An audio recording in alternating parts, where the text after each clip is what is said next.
जय हिंद। आज के वीडियो में हम लोग देखने वाले हैं एमएससी फर्स्ट सेमेस्टर का इनऑर्गेनिक केमिस्ट्री। इनऑर्गेनिक केमिस्ट्री का जो हमारा यूनिट नंबर फर्स्ट है, मुख्य वर्गों के यौगिकों में त्रिविम रसायन और आबंधन। इसको इंग्लिश में बोलते हैं stereo chemistry and bonding in main group of compound. इसका सबसे पहले हम इंट्रोडक्शन देखेंगे और इसके अंतर्गत कंटिन्यू आपको लेक्चर मिलते रहेंगे। आज का हम लोग देखते हैं इंट्रोडक्शन, वीएसपर थ्योरी आदि हम लोग अध्ययन करेंगे। सबसे पहले देखते हैं इंट्रोडक्शन, इसकी परिचय। सहसंयोजक आबंधन हम जानते हैं क्या होता है कि सहसंयोजक आबंधन से हम जानते हैं कि दिशात्मक गुण वाले होते हैं, अर्थात ये आकाश में निश्चित दिशा में व्यवस्थित रहते हैं। अतः सहसंयोजक यौगिकों की जो आकृति या ज्यामिति आसानी से जानी जा सकती है। पॉलिंग और स्लेटर ने अपने संयोजकता आबंधन सिद्धांत 1931 में बताया कि बंध बनते समय भाग लेने वाले परमाणुओं के कक्षक जिनमें अनियमित इलेक्ट्रॉन हो परस्पर अतिव्यापन करते हैं। अतिव्यापन की दिशा बंध की दिशा बताती है। उनके अनुसार अणु की केंद्रीय परमाणु के द्वारा शुद्ध परमाणु कक्षकों के स्थान पर संकर कक्षक हाइब्रिड ऑर्बिटल के उपयोग से न केवल अधिक प्रबल आबंधन बनते हैं, वरन संकर कक्षकों की निश्चित दिशा और निश्चित कोणों में व्यवस्थित होने के कारण अणु की ज्यामिति भी आसानी से ज्ञात हो जाती है। एग्जाम्पल के रूप में यहाँ दिया है BeCl2, Be के sp संकरण, BCl3 के B के sp2 संकरण, CCl4 C के sp3 संकरण, PtCl4 2 Pt के dsp2 संकरण, PCl5 P के sp2 D संकरण तथा SF S के sp3 D2 संकरण। अणुओं की आकृतियां का क्रमशः रेखीय, त्रिकोणीय, चतुष्फलकीय, त्रिकोणीय, द्विपिरामिडीय तथा अष्टफलकीय हैं। अर्थात सहसंयोजक अणुओं की जो आकृति तथा आबंधन के बीच के कोणों की जानकारी उनके निर्माण में प्रयुक्त संकरण से आसानी से प्राप्त हो जाती है। अगला थ्योरी है यहाँ, किंतु कई बार अणु की प्रेक्षित दिखाई देने वाली आकृति और आबंधन कोणों का उपयोग में लाए संकरण से मेल नहीं खाते हैं। उदाहरण के लिए H2O तथा NH3 अणुओं में CH4 में कार्बन के sp3 संकरण के अनुरूप क्रमशः ऑक्सीजन तथा नाइट्रोजन दोनों sp3 संकरित हैं।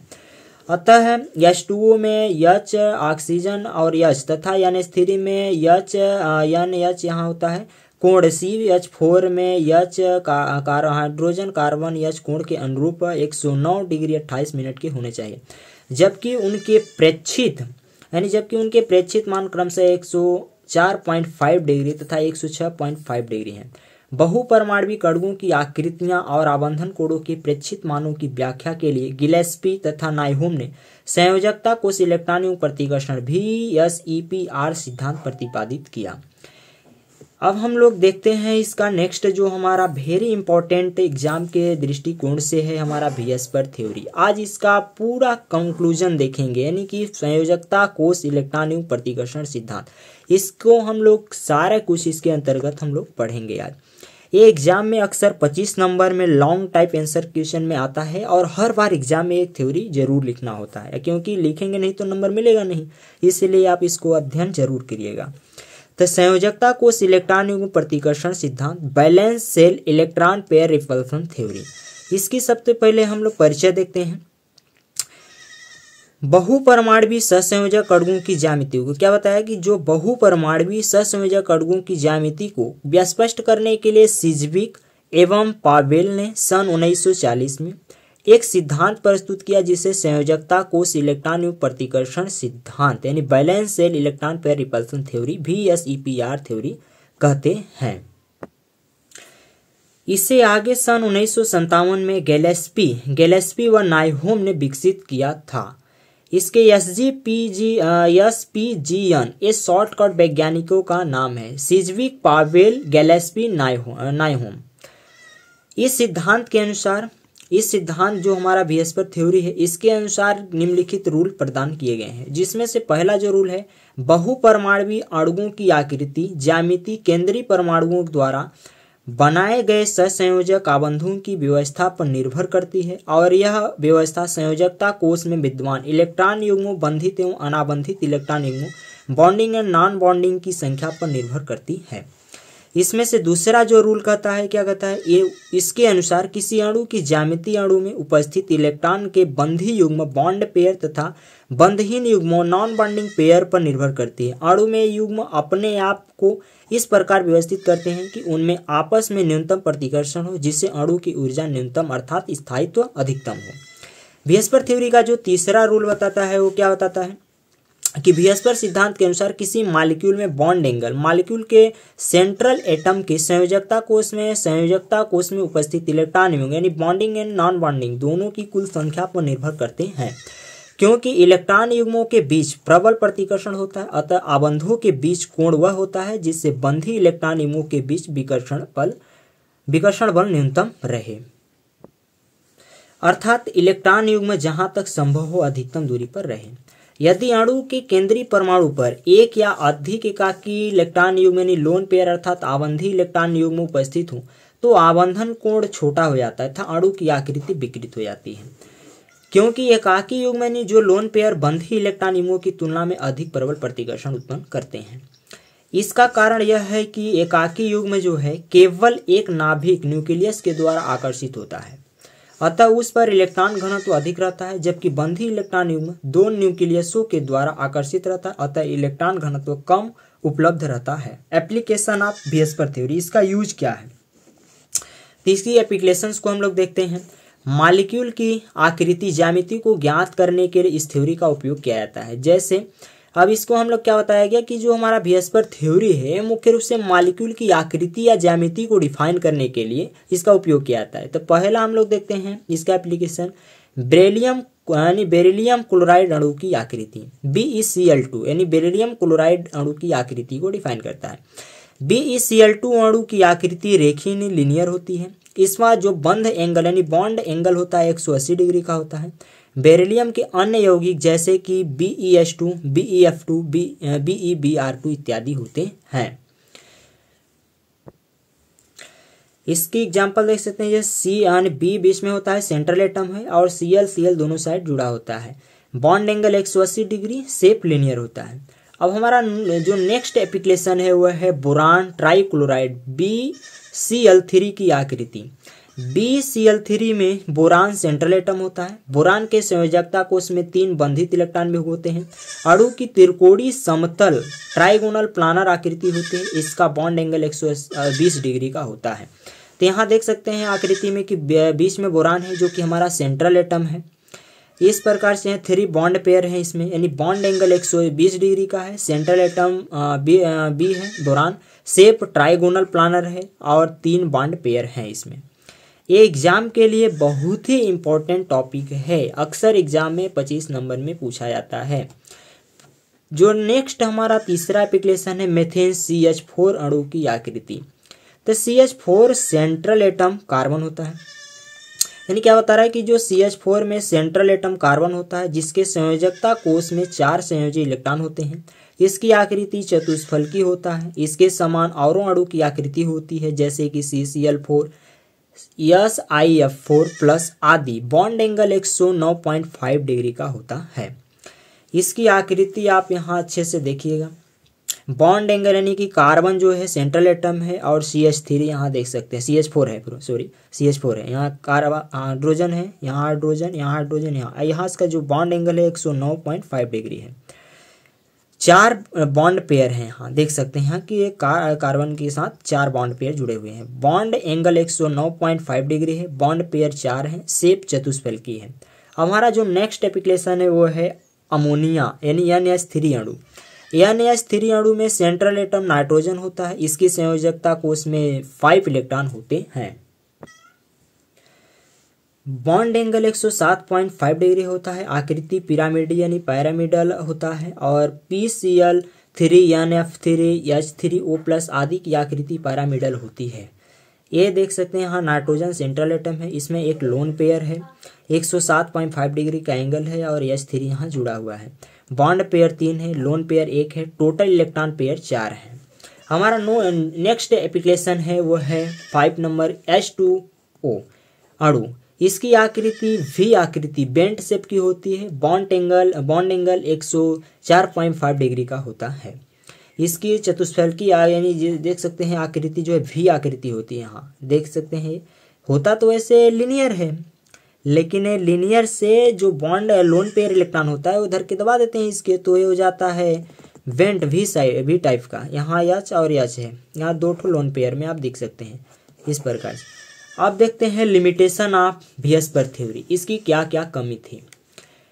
लिमिटेशन ऑफ वियस्पर थ्योरी, पहला है अत्यधिक ध्रुवीय अणुओं की आकृति की व्याख्या नहीं किया। क्या बता रहा है कि जो हमारा वियस्पर थ्योरी है या अत्यधिक ध्रुवीय अणु जो पोलराइज अणु होते हैं उसकी आकृति को व्याख्या नहीं दी जा सकती।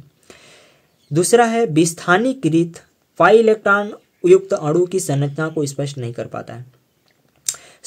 तीसरा है संक्रमण धातु संकुलों की व्याख्या नहीं हो पाती है।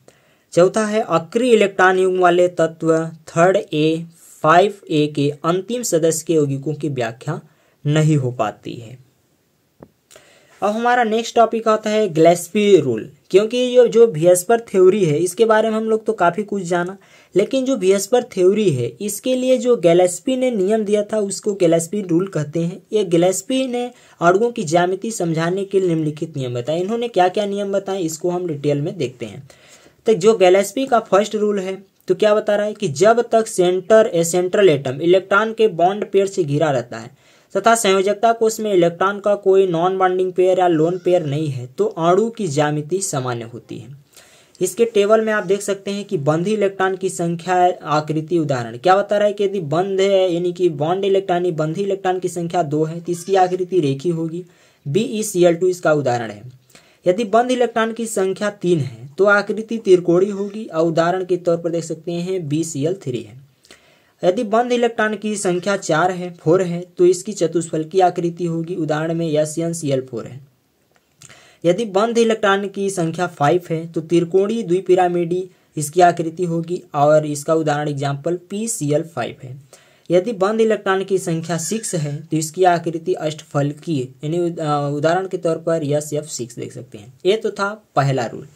अब हम लोग गिलेस्पी का सेकेंड रूल के बारे में देखते हैं।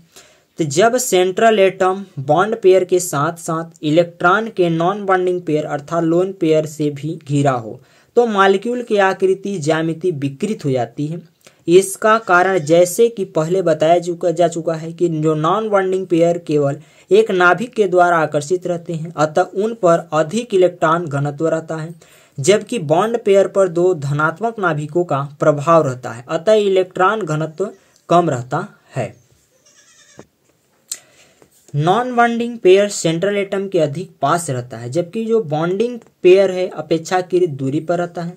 इस प्रकार विश्वास किया जाता है कि जो non bonding pair of bonding pair के लिए प्रतिकर्षण यानी जो रिपल्सन होता है बॉन्डिंग पेयर के रिपल्सन प्रतिकर्षण की तुलना में अधिक होता है। दूसरे शब्दों में यहाँ इलेक्ट्रॉन युग्मों के मध्य प्रतिकर्षण निम्न क्रम से घटता है। क्या बता रहा है कि सबसे ज्यादा लोन पेयर होता है, लोन पेयर है सबसे ज्यादा, इसके बाद lone pair of bond pair होता है, फिर बॉन्ड पेयर होता है, यानी लोन पेयर बड़ा का चिन्ह लगाएंगे, ये बड़ा है इससे, फिर लोन पेयर, फिर बॉन्ड पेयर होता है। सेंट्रल एटम पर जितने अधिक नॉन बॉन्डिंग पेयर होते हैं उतना ही अधिक बॉन्डिंग पेयर के बीच का कोण संकुचित कंस्ट्रेक्शन होता है। इस तथ्य की पुष्टि निम्नलिखित अणुओं के मध्य कोण को देखने से होती है। इस तालिका में दिखाया गया है जैसे CH4 या NH3 तथा H2O में आबंधन कोण को दर्शाया गया है। अणु है केंद्रीय परमाणु पर लोन पेयर की संख्या है, बंध कोण है, CH4 की तुलना में बंध कोण का संकुचन है। यहाँ अणु जो है CH4 है, केंद्रीय परमाणु पर लोन पेयर की संख्या 0 है, क्योंकि CH4 में 0 हमारा लोन पेयर कोई नहीं होता है। जो बॉन्ड एंगल होता है 109.5 डिग्री का होता है और CH4 की तुलना में जो है 0 डिग्री का संकुचन होता है। अब नेक्स्ट है अणु जो मॉलिक्यूल है NH3 है। इसमें NH3 में लोन पेयर की संख्या 1 है, इसका जो बॉन्ड एंगल होता है वो 107.5 डिग्री होता है और CH4 की तुलना में जो संकुचन होता है वो 2 डिग्री का होता है। अगला मॉलिक्यूल है हमारा H2O। इसमें जो लोन पेयर की संख्या है 2 है, बॉन्ड एंगल 104.5 डिग्री है और CH4 की तुलना में जो बॉन्ड कोण का संकुचन है वो 4 डिग्री का होता है। लोन पेयर बॉन्ड पेयर की अपेक्षा अधिक स्थान घेरता है, इसलिए non bonding pair bond electron orbital को थोड़ा दबा देता है, जिससे बंध कोण का संकुचन हो जाता है।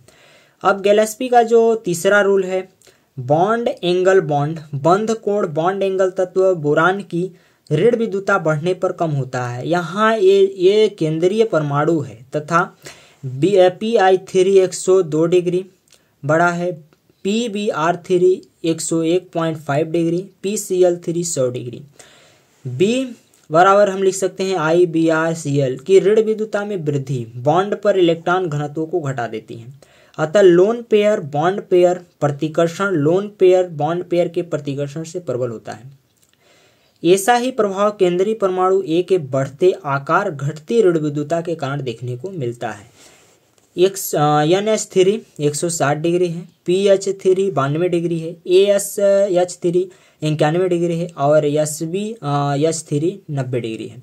सेंट्रल एटम के बढ़ते आकार के साथ घटती ऋण विद्युता के कारण घटता इलेक्ट्रॉन घनत्व AB बॉन्ड पर आवेश कम कर देता है। फलस्वरूप lone pair bond pair bond pair bond pair का प्रभाव क्रम से बढ़ता जाता है और BAB कोण घटता जाता है। चौथा रूल है इसका, मल्टीपल बॉन्ड से कंटेनिंग बॉन्ड युक्त बंध एंगल कोण साधारणतः सिंगल बॉन्ड वाले बॉन्ड एंगल से बड़ा होता है। यद्यपि मल्टीपल बॉन्ड होने से मॉलिक्यूल की ज्यामिति पर कोई प्रभाव नहीं पड़ता है, अर्थात जैसे CO2sp संकरण रेखीय है, POCl3 sp3 संकरण चतुष्फलकी है और SOCl2 sp3 पिरामिडी है। 5 इसका गैलेस्पी का जो 5 रूल है, 5वां नंबर का रूल देखते हैं क्या क्या है। भरे हुए कोश सेल के इलेक्ट्रॉन युग्मों में प्रतिकर्षण अधिक होता है, जबकि अपूर्ण भरे गए कोश में इलेक्ट्रॉन का प्रतिकर्षण कम होता है। जैसे NO2- में नाइट्रोजन पर सिंगल लोन पेयर है, इसका बॉन्ड एंगल 115 डिग्री का है, जबकि जो NO2 मुक्त मूलक में नाइट्रोजन पर केवल एक अनियमित अनपेयर इलेक्ट्रॉन है, इसका बॉन्ड एंगल 135 डिग्री का होता है। एग्जाम्पल के तौर पर देख सकते हैं, इसका 115 डिग्री है यहाँ से नाइट्रोजन डबल ऑक्सीजन के बीच, यहाँ 135 डिग्री है। ज्ञातव्य है कि जो N2O आयन जिसमें नाइट्रोजन पर कोई मुक्त इलेक्ट्रॉन नहीं होता है, रेखीय होता है, CF यानी कि यहाँ CO2 होता है। अब देखते हैं एप्लीकेशंस ऑफ रूल यानी नियम के अनुप्रयोग। जो गैलेस्पी रूल देखे इसका एप्लीकेशन देखते हैं। आइए इन नियमों के आधार पर कुछ सामान्य प्रकरणों पर विचार करते हैं। यहाँ देख सकते हैं AX2 मॉलिक्यूल में केवल 2 बॉन्ड इलेक्ट्रॉन पेयर होंगे, अतः मॉलिक्यूल की आकृति जो रेखीय लिनियर होगी, या ये बीच में सेंट्रल एटम होता है, X जुड़ा रहता है। इस वर्ग में जैसे जो मॉलिक्यूल आते हैं BeCl2 CdCl2 Zn CH3 CO2 आदि अणु को आएंगे। और इसका दूसरा एप्लीकेशन हम लोग देखते हैं। यदि मॉलिक्यूल AX3I है तो AX2 मॉलिक्यूल के सेंट्रल एटम A पर single bond electron pair lone pair of electron उपस्थित है, अर्थात जो AX2E अणु सेकेंड, तो इसकी आकृति त्रिकोणीय होगी। इस प्रकार से ये देख रहे हैं इसकी त्रिकोणीय है। फर्स्ट और सेकेंड दो आकृति आप देख सकते हैं। यदि लोन पेयर है तो इस प्रकार हो जाएगा और लोन पेयर नहीं है तो इस प्रकार होगा। फर्स्ट वर्ग में BCl3 BF3 मॉलिक्यूल सम्मिलित होंगे, जबकि जो सेकेंड वर्ग ए वाला है वर्ग में SO2 SnCl2 PbCl2 आदि आएंगे। ये कोरडी दिखाई देंगे क्योंकि लोन पेयर दिखाई नहीं देगा। जो तीसरा एप्लीकेशन है वह है, यदि फर्स्ट क्या बता रहा है अणु AX4 है, सेकेंड में AX3 है, थर्ड में X2E2 है, तो इसकी आकृति नहीं होगा। क्या बता रहा है फर्स्ट में, यदि AX4 अणु है तो चतुष्फलकी होगा, जैसे CCl4 CH4 TiCl4 SiCl4 GeCl4 आदि आते हैं। इस प्रकार से A बीच में सेंट्रल एटम होता है, 4 एक्सेस। इसके अंतर्गत इतने एग्जाम्पल आते हैं, इसको आप देखिएगा।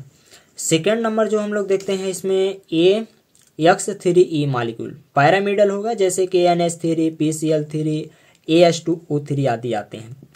इसमें एक लोन पेयर हो जाता है।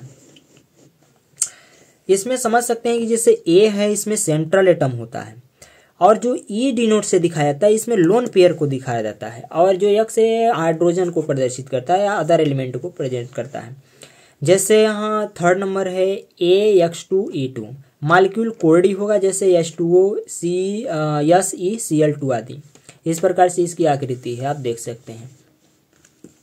हमारा जो चौथा रूल है वो है, यदि मॉलिक्यूल AX यानी AX5 है, AX4E है, AX3E2 है, AX2E3 है तो इसकी आकृति निम्न प्रकार से होती है। इसमें पहला है, इसमें AX5 की आकृति त्रिकोणीय द्विपिरामिडीय हुई, जैसे PCl5, इसकी आकृति आप देख सकते हैं त्रिकोणीय द्विपिरामिडीय है। जो नेक्स्ट है हमारा दूसरा पॉइंट ये है AX4E की आकृति अनियमित चतुष्फलकी है। क्या है ये? चतुष्फलकी तो है लेकिन अनियमित है, जैसे इसके अंतर्गत है SF4 TeCl4 आदि, इसकी आकृति कुछ इस प्रकार है। फिर जो तीसरा प्रकार का हमारा देख रहे हैं कि AX3E2 की आकृति T के समान होती है। कैसा है? T के समान इसकी आकृति है, जैसे ClF3BrF3। अब चौथा इसके एप्लीकेशन हम लोग देख सकते हैं कि जो AX2E3 की आकृति रेखीय होगी, जैसे कि XeF2 ICl2 आयन एवं I3 आयन, इस प्रकार से कुछ इसकी आकृति होगी। अब पांचवा हम लोग देखते हैं, यदि अणु AX6 है, दूसरा AX5E है, AX4E2 है, तो इनकी आकृति इस प्रकार। यदि यह मॉलिक्यूल जो है AX6 अष्टफलकी होगा, जैसे कि SF6 या WF6 आदि, इस प्रकार से बीच में A सेंट्रल एटम होगा और इस प्रकार से इसकी अष्टफलकी आकृति हो जाएगी। दूसरा हम देख सकते हैं कि AX5E वर्ग पिरामिडीय होगा, जैसे कि BrF5 IF आदि, इस प्रकार से इसका एक लोन पेयर प्रेजेंट हो जाएगा तो वर्ग पिरामिडीय हो जाएगा। अब तीसरा इसका एप्लीकेशन है AX4E2 समतल वर्गाकृति होगी। कैसा होगा? समतल होगा और वर्गाकृति होगी, जैसे ICl4 XE4 आदि, इस प्रकार से इसमें दो लोन पेयर दिखाई दे रहे हैं। वीडियो पसंद आया हो तो वीडियो को लाइक करें और चैनल को सब्सक्राइब कर अपने दोस्तों के पास शेयर करें। ये हमारा बृहस्पति थ्योरी एग्जाम में 100% आता है, आएगा, इसका अध्ययन आप जरूर करिएगा। मिलते हैं नेक्स्ट वीडियो में, तब तक के लिए thanks for watching this video.